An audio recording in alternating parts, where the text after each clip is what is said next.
Number 23, GL5110SB, The Ultimatum. Sponsored by admin level patron Carrie Bernstein. Hello, Michael J. Rigg here, the creator of Copperheart. Thank you for tuning in and thank you for your feedback. Reviews over at iTunes are always appreciated, and you can correspond with me directly at copperheartaudiodrama@gmail.com. I respond to all emails, unless, of course, they fall into the spam pile, so if you do email and I don't respond, hit me up through the Contact Me link at rigstories.com or find me on Twitter at copperheartpod. If you like the show and you're excited to hear more, we will be launching 2 patron-only spin-offs. I'm expecting both of those shows to bridge the break between Season 1 and Season 2. Not sure when that'll be yet because there are still a lot of exciting things coming. Now, let's find out what's going on with Project Silverbox at EL27.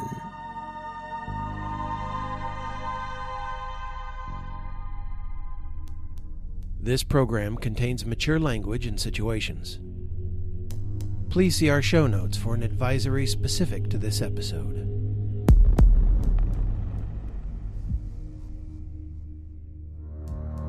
Previously on Copperheart. This is Staff Sergeant John Sellers, United States Air Force. Today is... Eris, what's the date? Today is September 23rd, 2015, Jack. Okay, today is 9/23/15. I am compiling a transcript of the conversations at Gulf Lima 51 as a sort of personal record. I am recording these in Word as well as maintaining an analog recording to document my progress.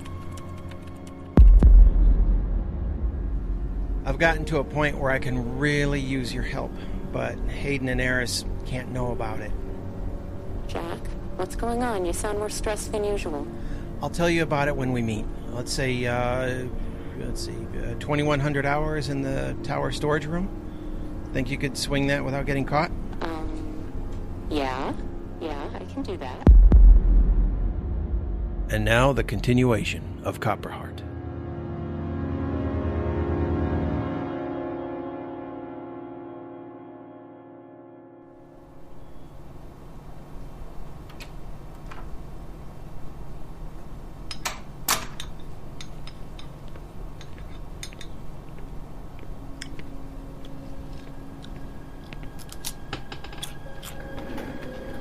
Good morning, Jack. Already up and having breakfast, I see. Bacon, scramble, cheese, onions. Don't know what you're missing as an AI, buddy. I cannot miss what I never had and can never imagine. Sucks to be you, pal. Time in? This is Project Silverbox, Day 94. Docket, Gulf Lima 5110. Loaded on monitors 3 and 4.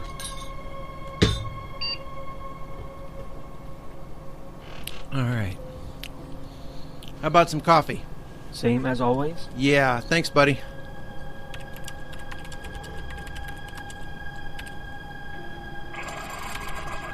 Jack, when you take a moment to retrieve your cup of coffee, I would like to have a word, please. Certainly, buddy. Just, let me get through this. Hey, Pupper. Hey, Pupper. Hey, Pupper. What's Karen?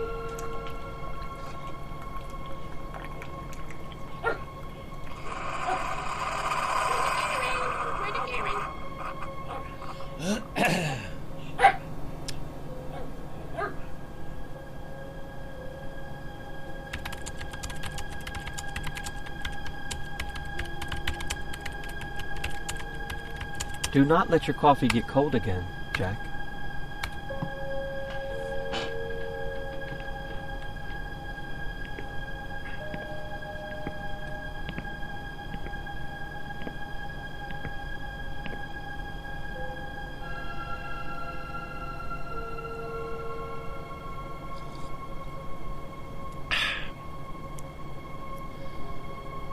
May I speak now? that was the agreement.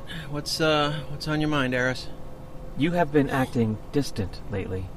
Ever since your last time off. Did you spend it with Heather Kaminsky? I did. Not that it's any of your business, but yes, we had a great time. Jack.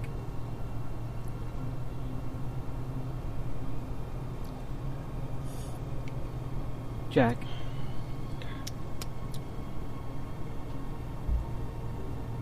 Jack. Still here. I am worried. You have stopped treating me as a friend and partner. You are acting cold, distant. So who programmed that waste of time into the Archive Resource Information System? You know, the human emotion bullshit. Who's responsible for wasting human brain power by designing a machine brain that has emotions like a human? Danica Oren Hayes, Core Systems Operational Team, Bradford Facility, and Raymond Simcoe, Urbana Systems That's Lead enough. Tech. That's enough. Jesus Christ. You're killing me, Smalls. Killing me, Smalls. Oh, I see. Popular culture. Ah, yes. Scotty Smalls, a character in the 1993 film. The All right, Sandbox. shut up. Fuck. Speaking of human emotions inside a machine, you are going to find today's docket of particular importance, Jack. Oh? Why is that? More static for me to decipher that no one but me can understand, apparently? No. The staff at GL51 have activated an Archive Resource Information System on their site. GL51 has a malfunctioning internal reactive information system. They don't have an Eris, just an Iris. Now they apparently have both.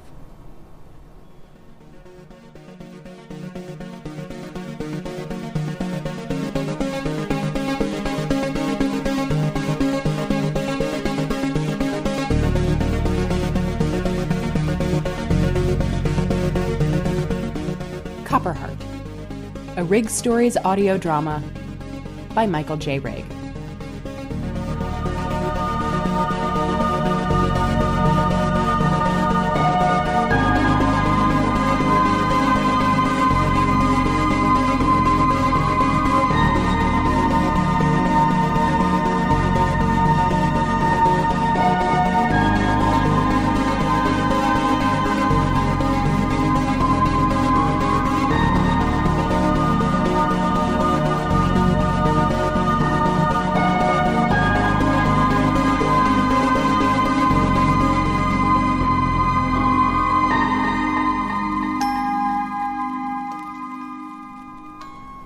How is that possible?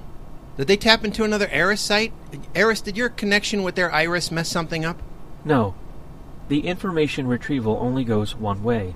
Even if it were possible, I have been careful enough that no one at GL51 knows I have been accessing data. Right. All 2,000 souls at the complex are gone, but if their Iris I is... do not believe their iris is actively functioning. At some point, the data flow from GL51 will cease, and that will be the end of our evidence.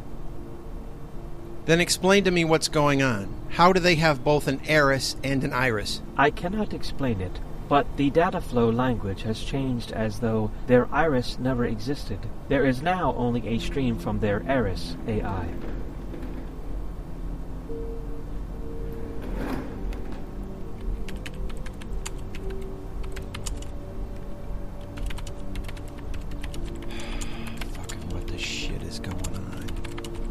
This is the craziest goddamn...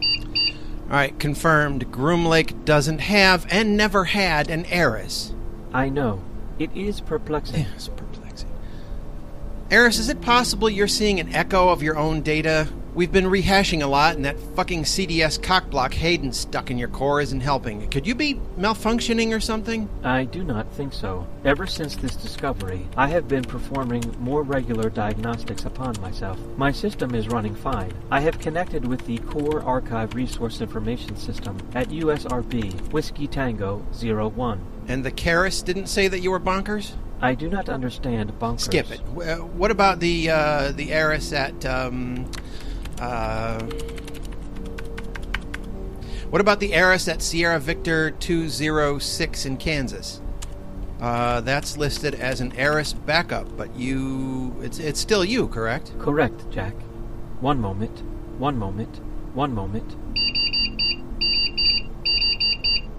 I have created a link with the heiress in Severy, Kansas, Jack. Cool, and? My communications functions appear to be operating normally, but I cannot run a comparison diagnostic with a third-party AI without disclosing the operational aspects of Project Silverbox. Well, fuck, there's another dead end. God damn it. Jack, about the iris at GL51. What about her? According to the data stream from the GL51 heiress, she is human. What did you just say? The iris system at the Groom Lake Reconstruction Bunker is listed as human. That's not possible. You've got to be mistaking that data for I don't know. Is there another person at the base named Iris?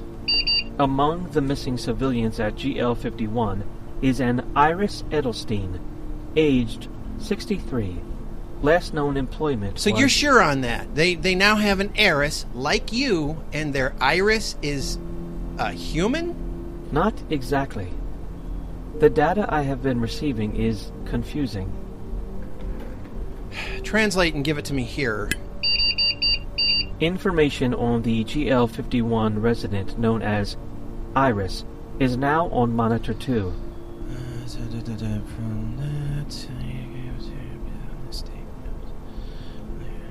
Iris. What? Itinerant Resource Information Synthetic? She's a cyborg? There have been no recorded advancements in human existence to explain it, Jack. Robots build cars, install computer chips. Then how the fuck is this possible? It says here that she's been a functioning resident of GL51 since 1997 and that she's listed as their fucking chief engineer. How in the fucking hell is this possible? I do not know, Jack. I am. Eris? Eris, what's going on, buddy? Speak to me. Archive Resource Information System. Entering full diagnostic mode. All systems set to auto mode.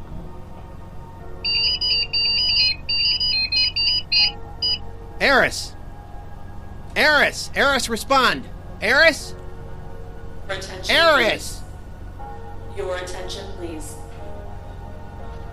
Archive Resource Information System has entered maintenance shutdown. Please use manual operations where automatic backups cannot be utilized. We will let you know when the error system is back online.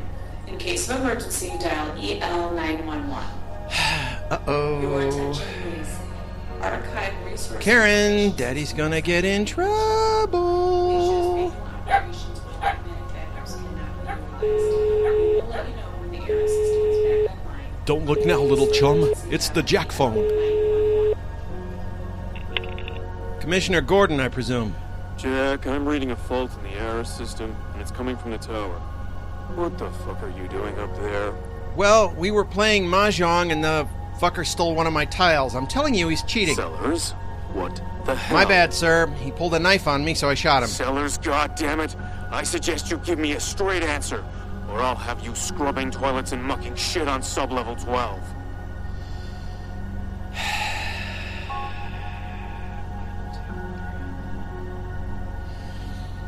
Apologies, sir, but we have an issue that's going to require we open up Silverbox to another USRB. No goddamn way, Sellers. Sir, there's an anomaly that means either our heiress is completely fucked up or the shit just got real at Area 51.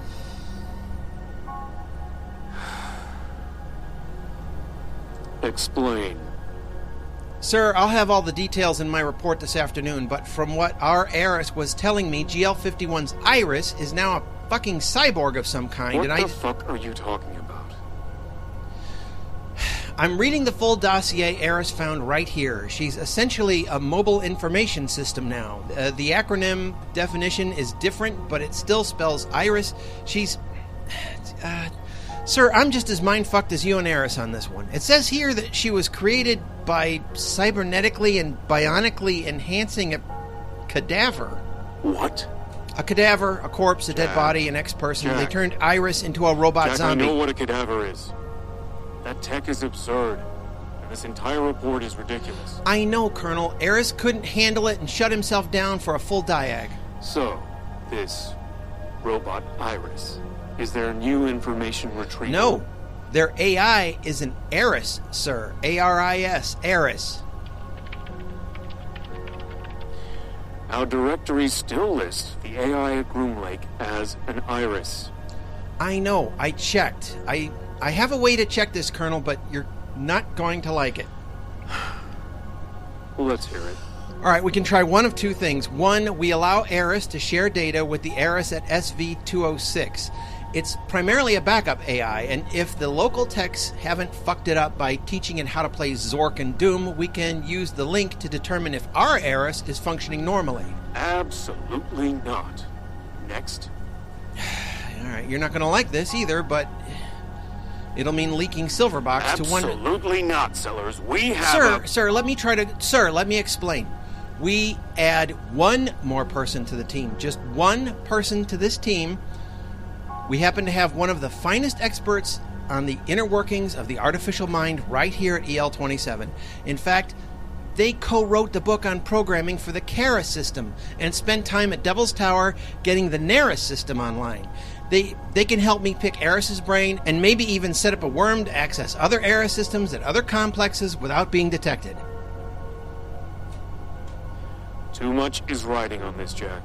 Who is this super tech you're talking about? Heather... Say again? You cut out there. Heather Kaminsky, sir. Senior Tech Sergeant Heather Kaminsky. Your girlfriend? No fucking way, Sellers. No way. Absolutely not. Sir, hear me out. Please, hear me out. How else do you think I knew what she could do? Yes, we've been dating, but I know enough about her to know she can be trusted. You were already caught fucking her in the tower during duty hours, Sellers. I should have you shot for her. All right, fine. Then Silverbox goes down like a flaming useless turd with your name all over it. Colonel Hayden, either one of these ideas will work. I'm not asking you to station my girlfriend with me in the tower. I don't even like her that much. We're breaking up. She's a smoker. She never talks to me, and she's a little more flat-chested than I like. Jack. And there's a smell. It might be a feminine hygiene thing or... Jack. And she kicked my dog once, sir. Sellers! Sorry, sir. I'll have to take this under advisement with General Hanover. In the meantime, send me that report with as much detail as possible, along with your 2 plan outlines. Yes, sir, I will. Thank you, sir. Sir.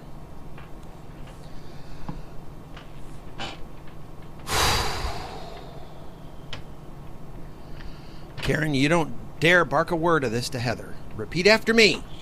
We're not breaking up. Our conversations are wonderful. Her tits are perfect. She smells like an angel. She's clean, and she loves you more than I do. Say it. Say it. Speak. Again.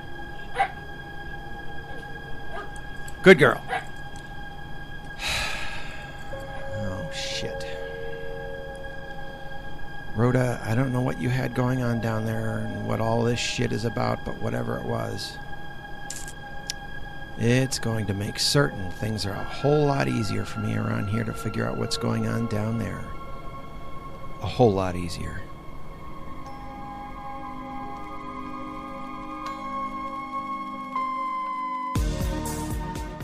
David Steele as Eris. Michael Rigg as Staff Sergeant Sellers.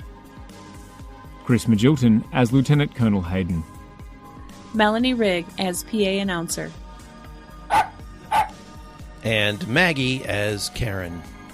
You've been listening to Copperheart, a Rig Stories audio drama. Find out more about the show, how to get cool Copperheart merchandise. We'll soon be adding an Epsilon Psych t-shirt so you can tell everyone to shut up while you try to think. You can also listen to the Steamrollers Adventure podcast, which I also produce, find links to purchase my novels, and explore the Copperheart cast's other projects. Tune in next week to see what happens next at GL51, then come back here in 2 weeks to see how things are shaking out here at EL27. Have a great week!